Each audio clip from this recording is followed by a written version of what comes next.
Hello there, Server from 17 once again, introducing you to my Uncharted 3 Crushing Difficulty video walkthrough. This is the second section to As Above, So Below, and it starts off with some mild platforming, as you can see right now, and it gradually moves on to a crazy dream sequence where you can't really do much, and then onto a big chase sequence when you can do plenty. And I do believe this is the last mission in Syria. That's when we're going to be moving on to other places. Or I think we might be in Yemen right now. Actually, yeah, we're in Yemen, not Syria, sorry. My bad, we were in Syria before. This is Yemen. But it's one of the last missions here. And everything from now on starts to get a little bit more challenging after this level. Because we're going to be going to an abandoned shipyard or something like that.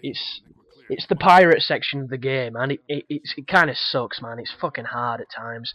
There are parts that are very simple, there are a lot of parts that are simple as hell, but there's a couple that are really going to test your patience and your ability to control Drake, and your gun skill, especially.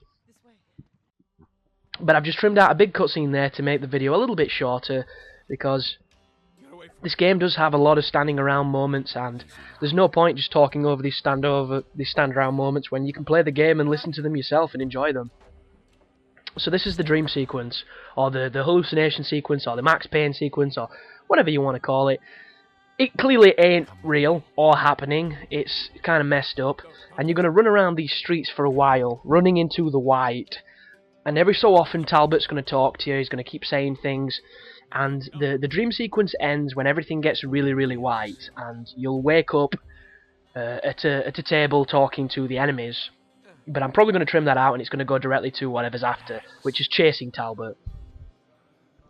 But I don't know if there's a quick way of doing this dream sequence. I don't know if there's like a crazy shortcut that makes it shorter. But you seem to just have to go left and right at random, and eventually it'll end, and it does take a while. So I'm going to use this opportunity to talk about something I was watching last night, which was David Attenborough's Frozen Earth, or Frozen something. Frozen Planet, I think it's called. That's probably make more sense. And it's a documentary on wildlife that survives in like Antarctica and stuff, and in crazy places where things shouldn't exist and yet somehow they do.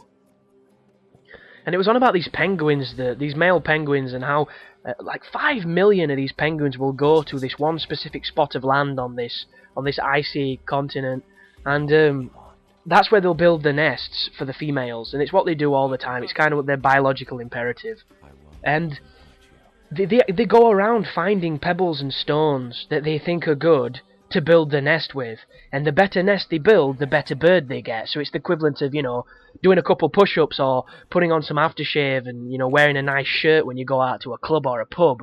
And the penguins do it with rocks. And what happens, it was so funny the way they did it, is there's this one penguin that's going and finding rocks and bringing it back to his nest.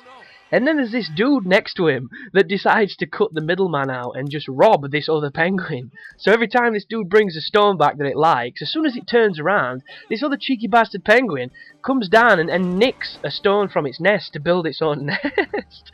And it's so just brash about how it does. There's one part where it doesn't even let the thing take 2 steps away from its nest before it comes and nicks a pebble.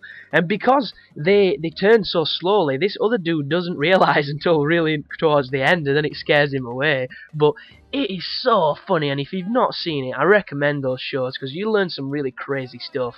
And there's these sections where they do time-lapse and show ice growing and frost growing into, you know, these vast structures, and it looks so cool.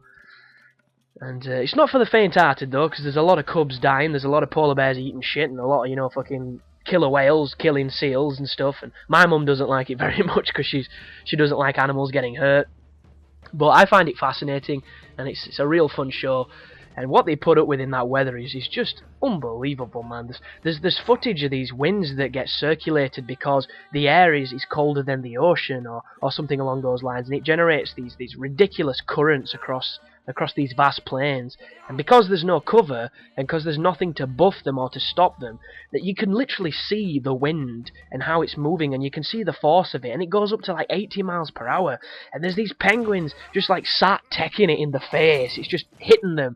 And it just looks ridiculous, and they wake up the next day and they all climb out of the snow as if they've been in an avalanche, and it's what they do every season to get there and mate, but it's also the most dangerous cycle of the place that they live. So just going to do what they've been, designed to do is life and death. And it just seems so crazy. And like it showed these polar bears, and they weren't drinking cola. It was this mother with 3 cubs, and one of the cubs was weak, and it subtly vanished. You never saw it again. And the two of them were going with the mum, and the mum had not eaten for 6 months. She'd been breastfeeding these kids, and she'd not managed to hunt and eat in something like 6 months. It's like, how the fuck do they do this? And I know they stock up on food and they can hibernate, and they've got ways of slowing the metabolism down and stuff, but I just don't get how they do it. It's just fascinating. And she's trying to hunt these seals, and she's having no luck because her kids are giving her away, and if she doesn't hunt soon, they're all going to starve, and it's this, this emotional dramatization that they do. But it showed some fascinating creatures. Like, there's some shit that's underwater that literally looks like science fiction. There's cables on them, there's lights on them, there's strobes on them. They look ridiculous, and how they do it, I don't know, but it's madness.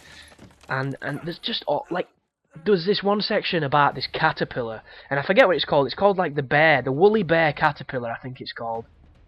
And this is no good looking caterpillar. This is an ugly motherfucker. It's just a tiny caterpillar, but it's got a full on ginger afro on its entire body, so it looks like some funky Chuck Norris.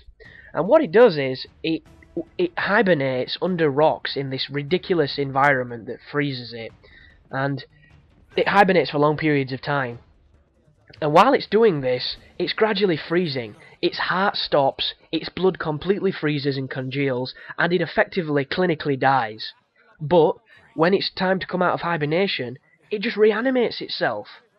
Out of nowhere, its heart starts beating again, its blood defrosts or whatever, and it's just back up as if it's a fucking zombie, back up and alive, and it's got a very short period of time to eat as much grass as it can, or as much, leaves and things, and get as much nutrients, so that it can repeat the cycle again.